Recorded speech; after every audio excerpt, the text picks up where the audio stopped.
Hello, Aquarius. Welcome to the Plaid Sheep Oracle.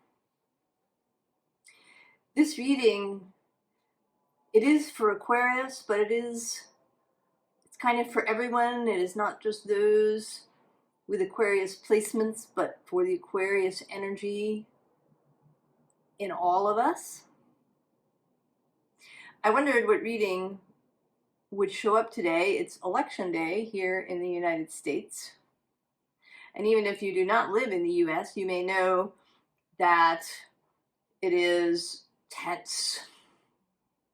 And when you add the Mars-Pluto opposition that is occurring, the Scorpio moon we just had, the Jupiter-Venus opposition we just had, we're about to have Mercury-Jupiter oppositions.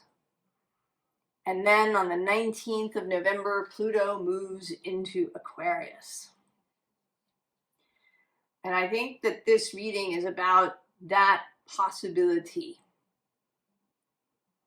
and about our, I don't want to call it our, well, I mean, it's sort of our responsibility, but it is an offering of what can be. So the card that came out for you is the Duende, and I'm going to come back to that in a second. The visible underlying is the Alchemist, the one who can take perhaps disparate elements,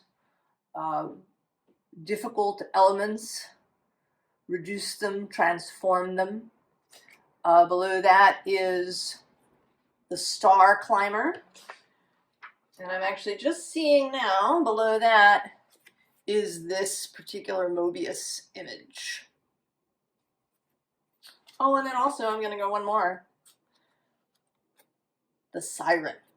And again, these two possibilities. The unseen underlying is the Magician. So we have both the Alchemist and the Magician coming out.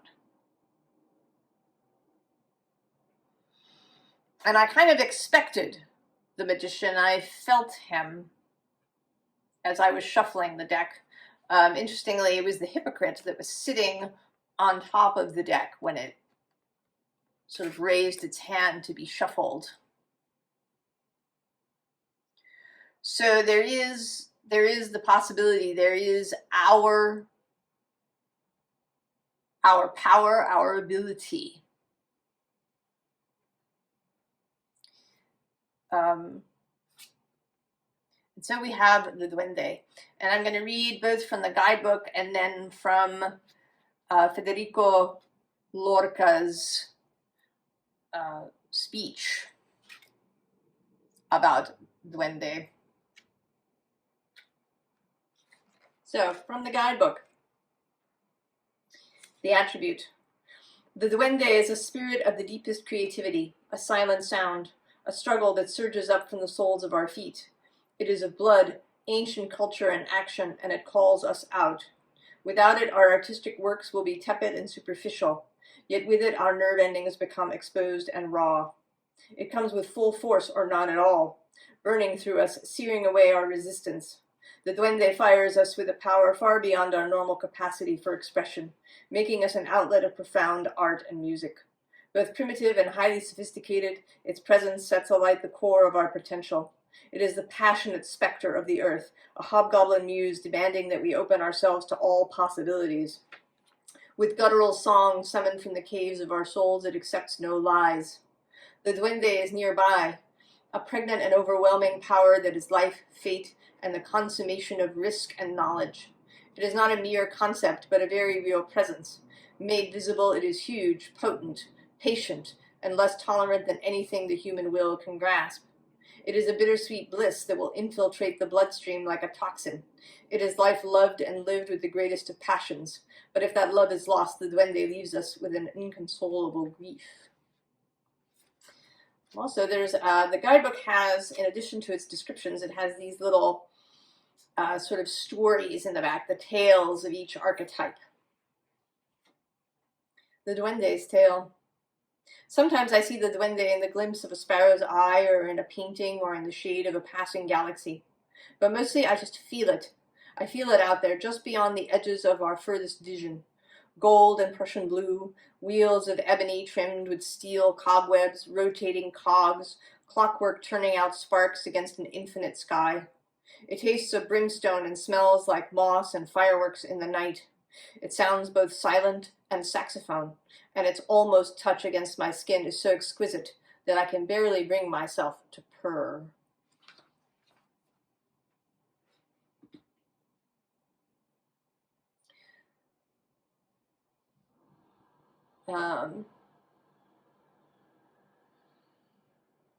So then in Lorca's speech, he talks about this. He talks about, wandering through Andalusia and hearing of the duende.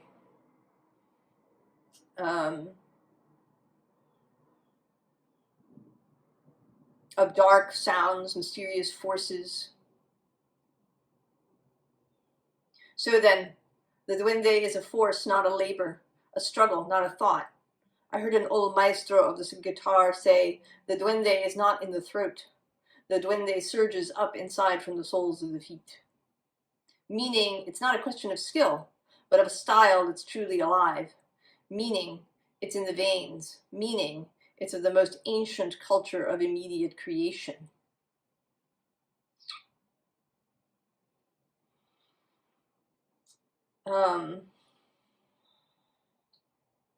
So it's something that cannot be easily explained. We feel it because we are human. We know it, though we may not be able to define it specifically. And it is, right, it is what is calling us in this moment. Modern society is so ordered, I often talk about how Aquarius has these two sides, this Saturn and this Uranus. But Saturn isn't all we think it is either. I learned recently that he was associated not just with those on the inside of the walls, the rulers, the traditions, but also with those on the other side of the wall, with the heretics and the blasphemers and the agents of change. So even Saturn himself has these sides. Saturn, the planet, is rather mysterious too in some of his attributes.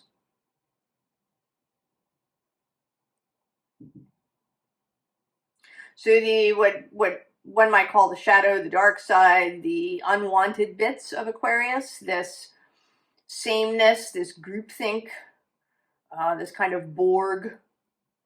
If you know Star Trek, right? The Borg who fly around in cube-shaped ships and have no individual identities, who scoop up whole civilizations and assimilate them, right? Trying to create a great sameness. And of course, the duende does not dwell in such places.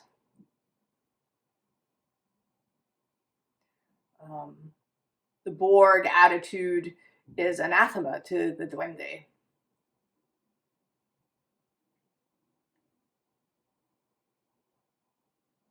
So there seems to be something that is like trying to rise up through the soles of our feet, Aquarius.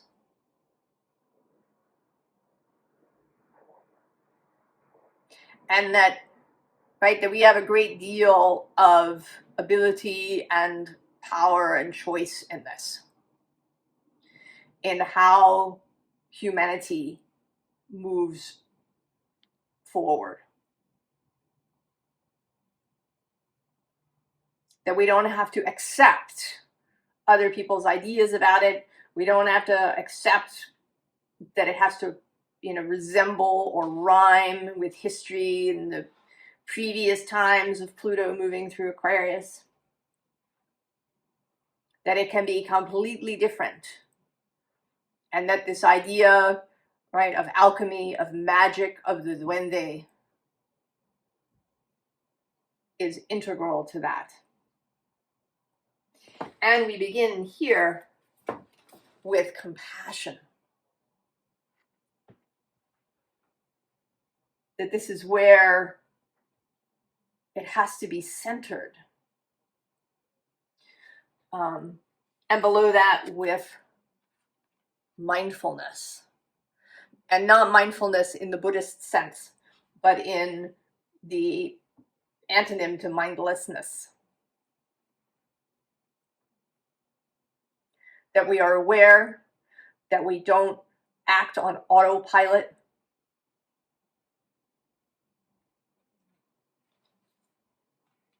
That we're prepared to feel what we feel, but not necessarily react in a big way to that. That there are ways to express ourselves in private spaces.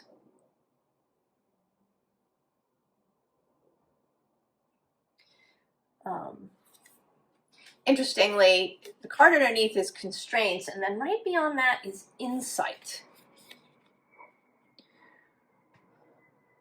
So there's some insight about the idea of constraints. And I think perhaps about the idea of Saturn.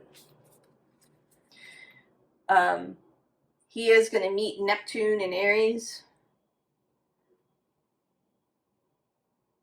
He gets close to an exact meeting next year, the two of them moving around in Aries next year, and then they meet exactly in February of 2026 at 0 degrees of Aries.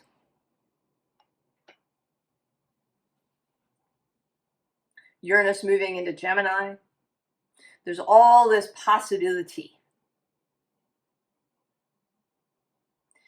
And we are being asked to direct our attention, to direct our magic.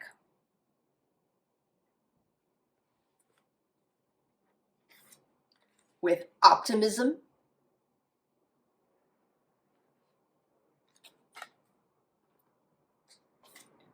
with courage,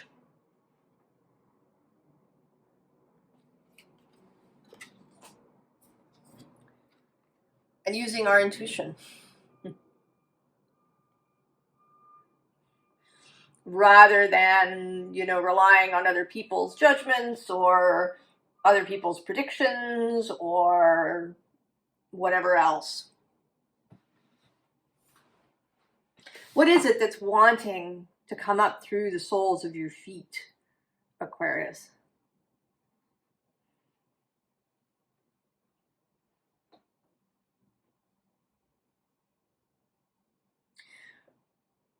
This ability to feel this. It's kind of interesting that it's coming through Aquarius, which has a reputation for being very cool, right? The Aquarius moon is a cool sort of moon that doesn't give away a lot of its feelings.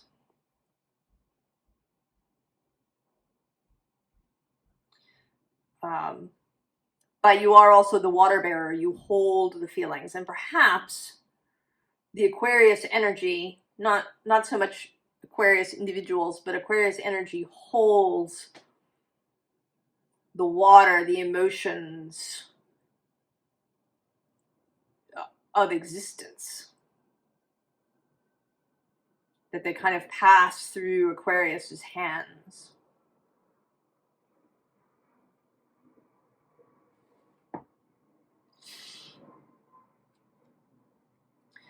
And so we have the Eight of Cups.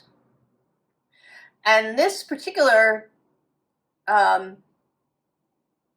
of Cups, where they're all sort of jumbled and falling about, and this person is just kind of gazing at them. There is a little bit of a detachment from the chaos, right? From the emotional chaos. There is compassion. This person is not angry or disappointed or frightened or anything else. They are, I think, gazing with compassion at this emotional chaos and seeing through it, both to the 10 of Pentacles and also here this 9 of Pentacles. Right, this creational process of seeing what it is that we want to create, not just for ourselves, but for humanity as a whole.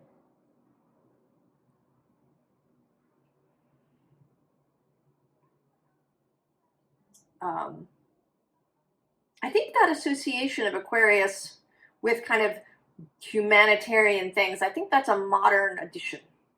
I'm not positive, but I think that it is.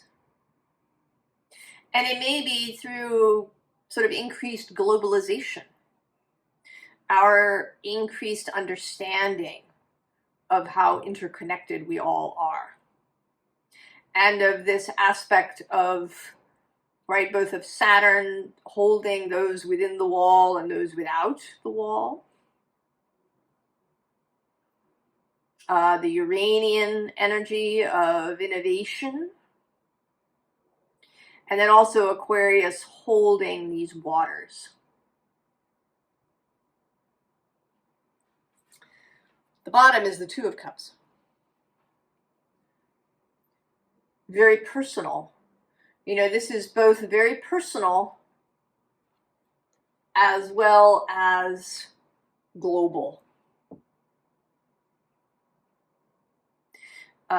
It can be, you know, I think it's difficult for the mind, right, for the human mind to hold, you know, 8 billion people. You can't really do it. You can think about humanity at large, but we're trying to avoid flattening it all out, right? We want to keep all the little individual diversities alive.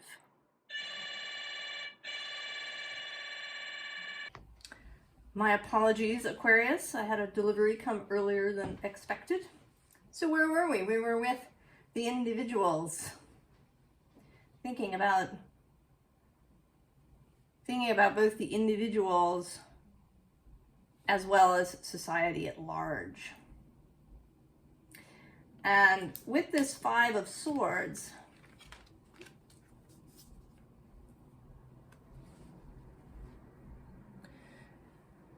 you know, right, this is sort of the stance that we have taken as a species, I think. Yeah, that we stand ready to fight. Ready to fight.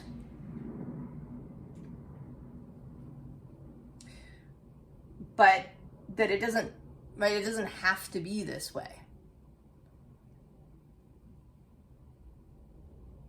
This actually is an Aquarius card. Traditionally, the 2, 3, 4 of Swords are Libra, and then the 5, 6, 7 are Aquarius.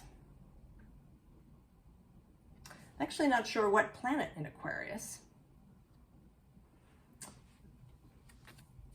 but the possibility, right? The possibility of building that wall between tradition and innovation, with the 2 kind of on either side. And maybe what the innovation is to make passages in the wall, right? To make doorways. To transform how we think about the inside and the outside. Who's in and who's out. Because then we get death. Pluto.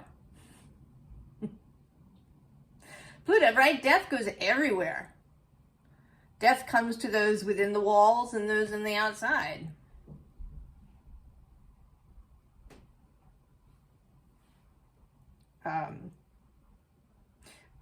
You know, he is seen as the co-ruler, the co-host of Scorpio. But I kind of see Pluto as belonging to all the signs because death goes everywhere. And now he is going to be passing through Aquarius.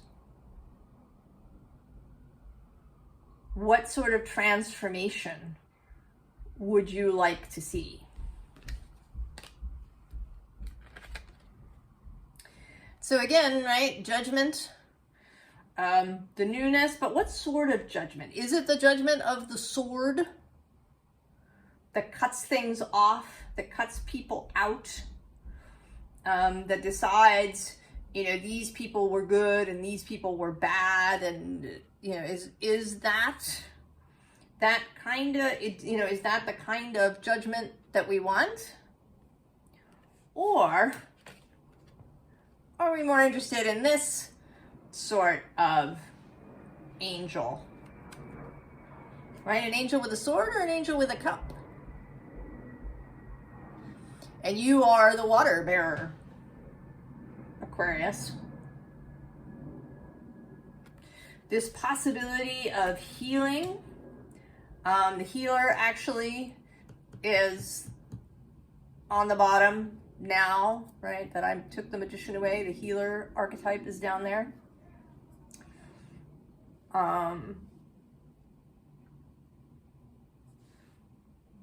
So that there is a possibility of healing, and healing through, right, through these feelings of passion, these,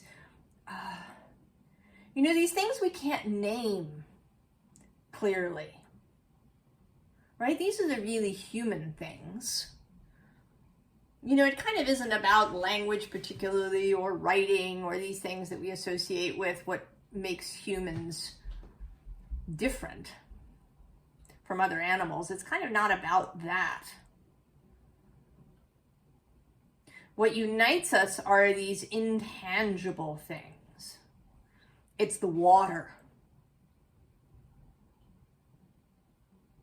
It's, right, it's feelings, it's emotions, experiences that we have, these ideas that we can't, you know, explain necessarily, but we know them, right, as they rise up through our feet.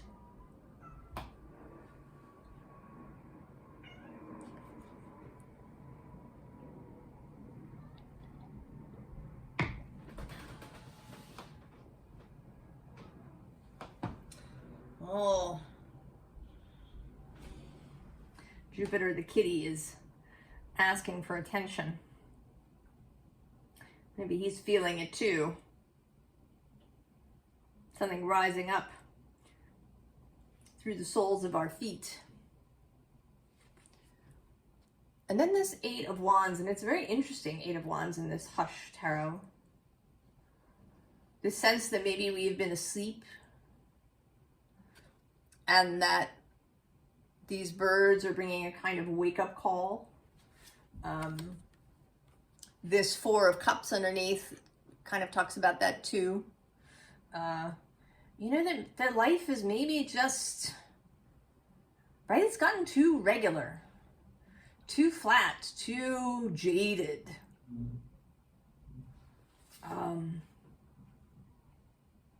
You know, sometimes I wonder about little kids. You know, do little kids still feel awe? You know, after they've been seeing stuff on their screens? You know, what makes little kids feel awe now? You know, is everything just kind of dull? You know, the world is just filled with AI generated images and CGI and flatness, and, you know, is this how we want to see it? Because then we also have this Queen of Pentacles who, you know, looks as if she's, right, she's looked up and seen something. She was maybe caught up in that, you know, daily thing that she's been doing every day. And then she looks up, and actually right below her is this Six of Wands. This spark that she's seen, that is waking her up, that's pulling her out of this human vision of the hive, right? That is the Borg.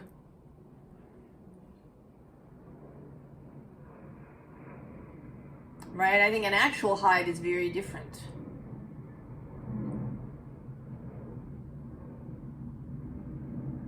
And we aren't, right? We aren't a hive species. We are certainly a communal species, but not a hive species, and we don't have to be.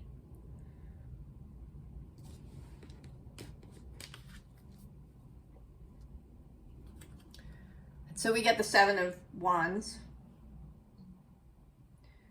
Preparing to act, preparing to stand one's ground, but not with a sword, but with a wand, with inspiration, with imagination, with optimism, courage, intuition. Because then we get the sun and this clarity. And maybe this is why Leo has been so important, so everywhere. I mean, he's even kind of here, right? This lion face in the courage card. Sunflowers, which I associate with Leo season. The sun here. The sun is actually also at the bottom there.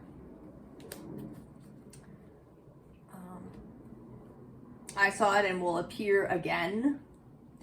And the Leo is opposite Pluto. This solar energy, this bonfire for people to gather around, that it's, right, it's the combination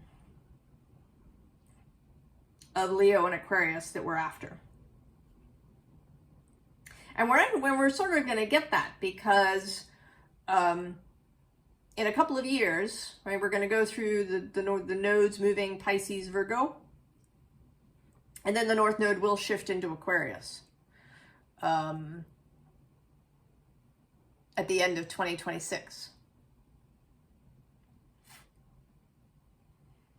And then it will be, right, this dance of Leo and Aquarius.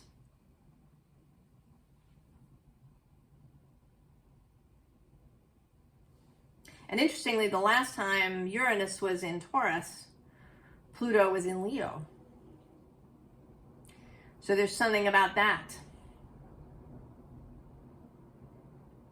There's something about that alternative vision, or, you know, something coming to completion, or seeing the other side now.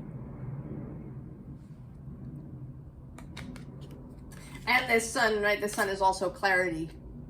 Eyes open rather than closed in sleep. And then we get the Queen of Wands. Certainly the Queen of Inspiration, the Queen of Confidence, the Queen of Good Ideas, the Queen of the embodiment of fire.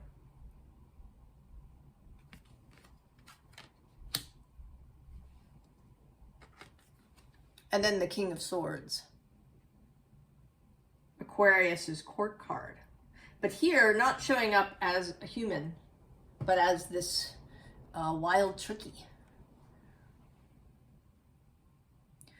So an alternative vision. There's no, right, he's not carrying a sword.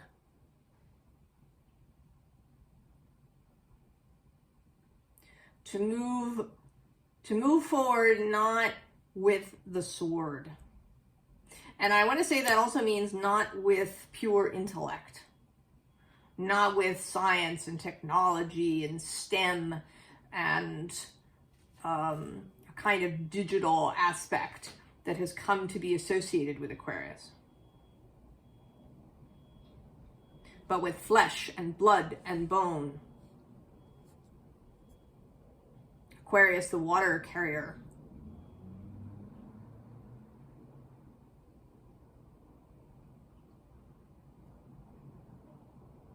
And, you know, I sort of think too, right, that Aquarius perhaps stands on Capricorn, and then his head is kind of pointed into Pisces, right? He's reaching for Pisces. And so this duende is rising up through the soles of your feet, Aquarius. Coming through Capricorn, coming through Capricorn's experience with Pluto. That is still unfolding and will continue to unfold. There's all the people who were born between 2008 and now, and their contribution that's yet to come.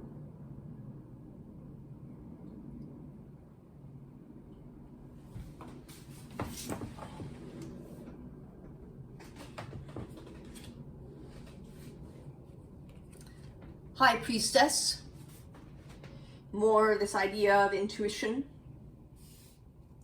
Below her is this Eight of Cups. Right, in this figure, this person has chosen their cup. They picked the one they want, and that's what they're going with. Their own, the most important, what lights them up.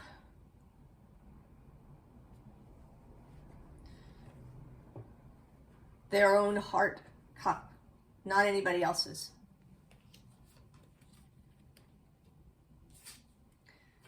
The bottom is the Hierophant, the other spiritual leader kind of card. Right here with the High Priestess.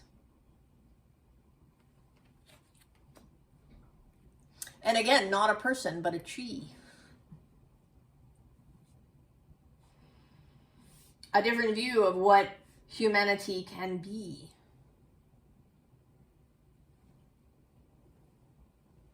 We're not locked out of nature. We are still nature.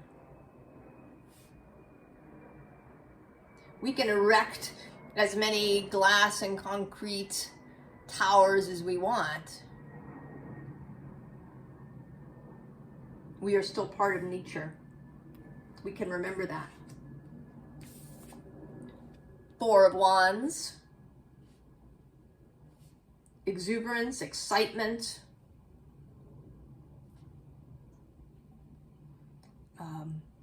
Inspiration. Love.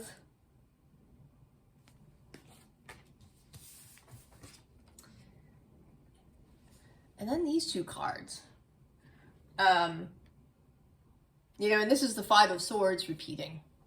And here with the Knight of Swords, and I want to say that this five is suddenly seeing a difference, right? They're seeing perhaps this new idea coming.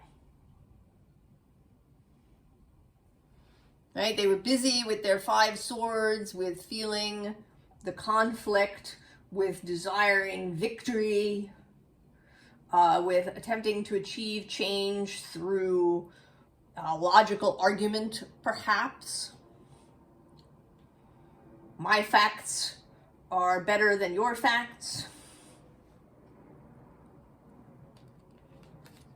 And then there's this new way of being, this new way of seeing, this new way of thinking. This may have to do in the future with Uranus in Gemini.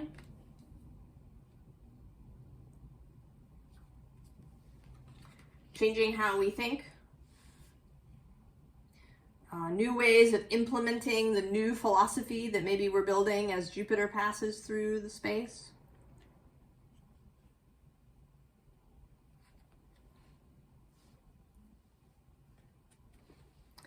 And then the Page of Wands. This is an energy that's been showing up for me personally a lot.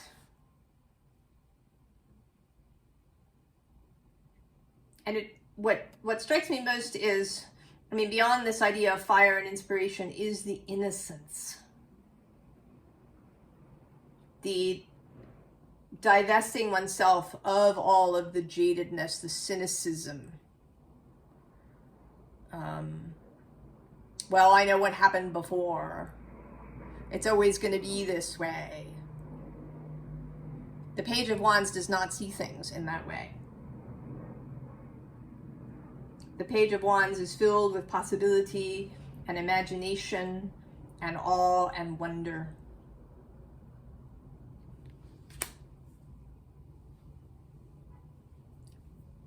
Advice. I mean, we've kind of had some with optimism, courage, and intuition. But we have here the Queen of Cups. And below her is this Four of Cups, right? To get beyond the apathy. I think it's one of the hardest things.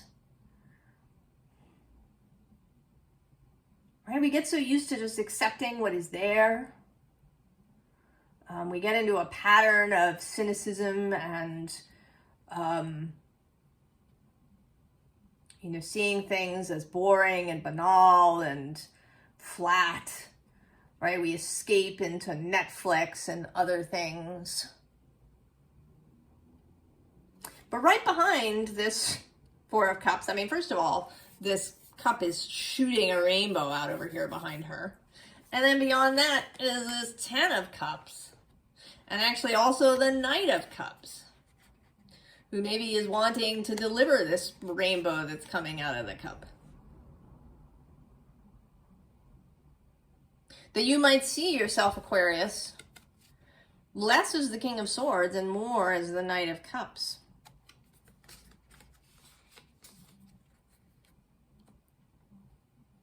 The bottom of this deck is the Sun, here again. Clarity, light, brightness, that which is needed for growth, that which enables life, or one of the things that enables life on this planet.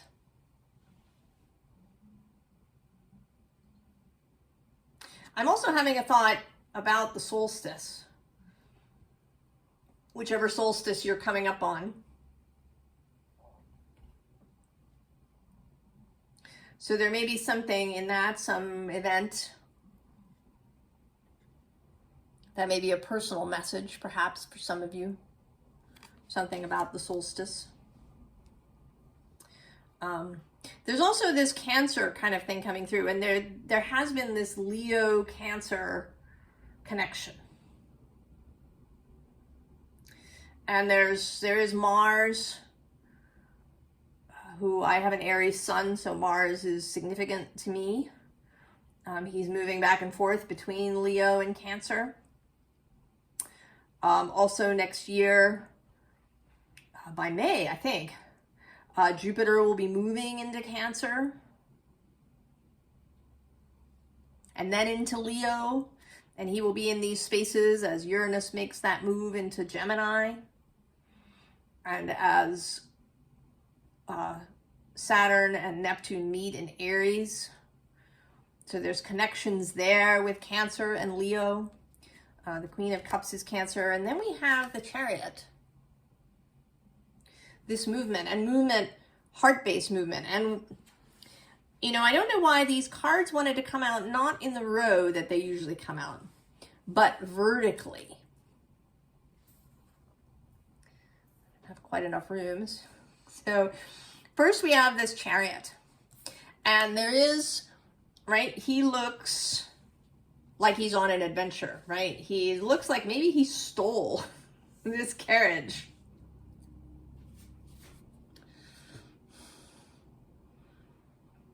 Right? This carriage was there and he stole, or also possibly that it was a runaway carriage.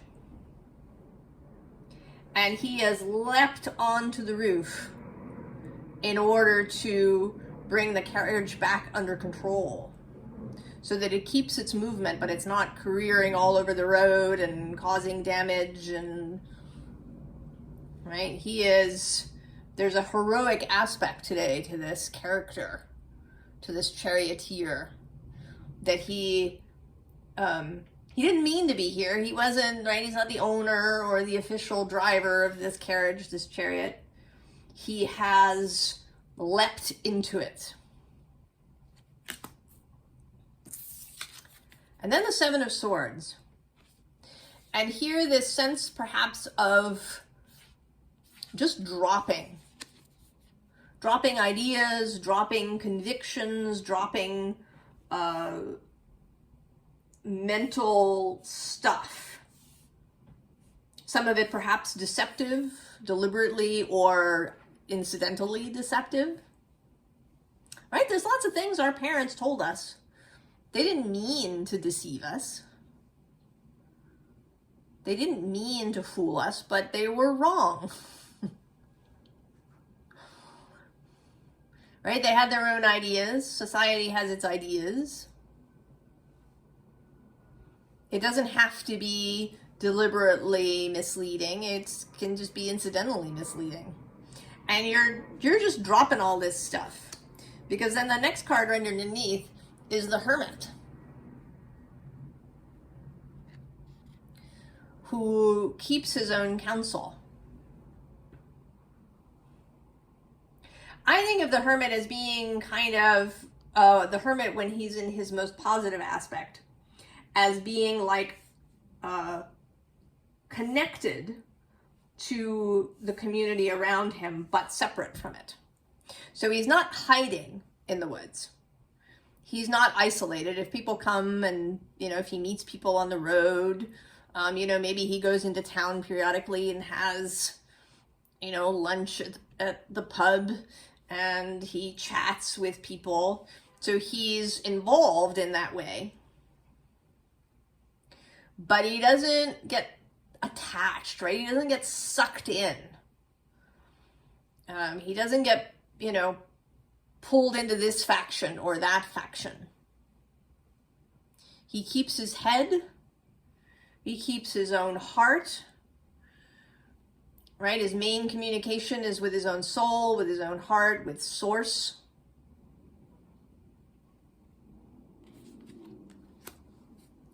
And I kind of want to say that maybe this is, right? Maybe this is the charioteer, right? That initially he jumps on the chariot,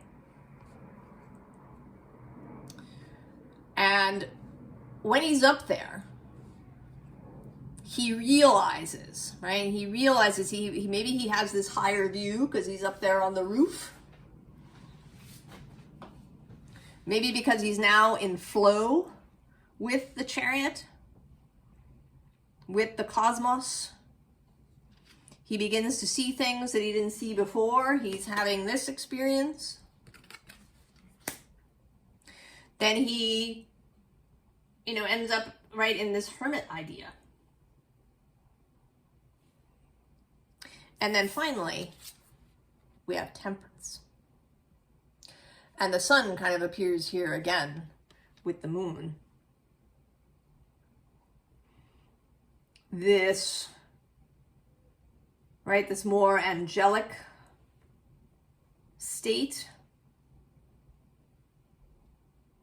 This, and he's not, right, his wings are diaphanous, right? They're like energy wings rather than real wings.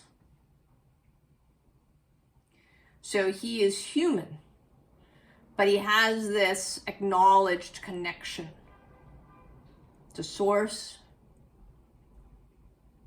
to angels, if he works in that way, to these ideas. But he's seated, right, on the ground. He's also grounded.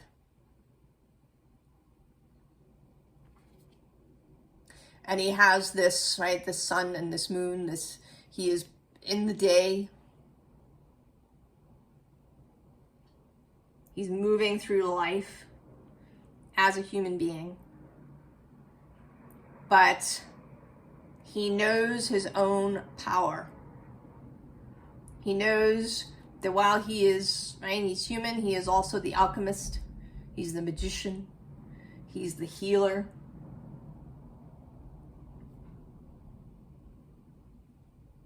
He's this herald of cups, the Queen of Cups.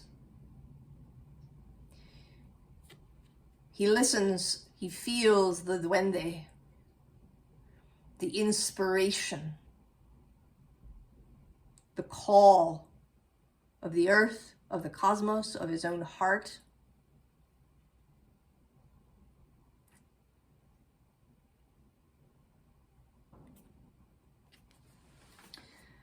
So, Aquarius. I don't know, this, right, this process. And it's interesting to me, too, that these cards wanted to be, right, run from top to bottom, not from bottom to top. So there's a kind of, there's a sense of like pouring into this.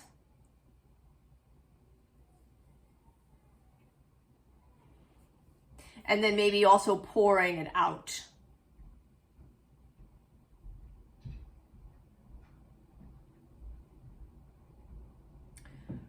I don't know, there's a lot here. I don't think that I've really unpacked everything, the possibilities of everything, Aquarius. For all of us, maybe it will unfold as we go.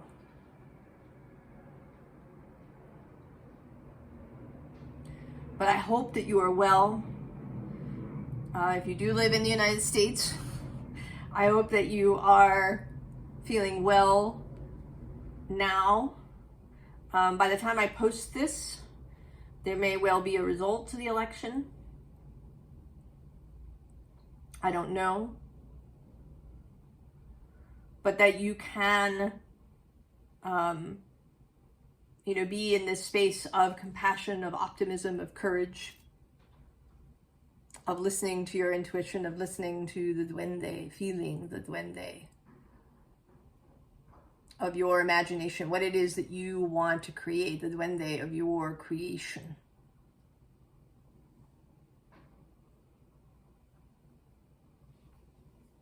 I wish you the very, very best, Aquarius, and I will see you next time. So long.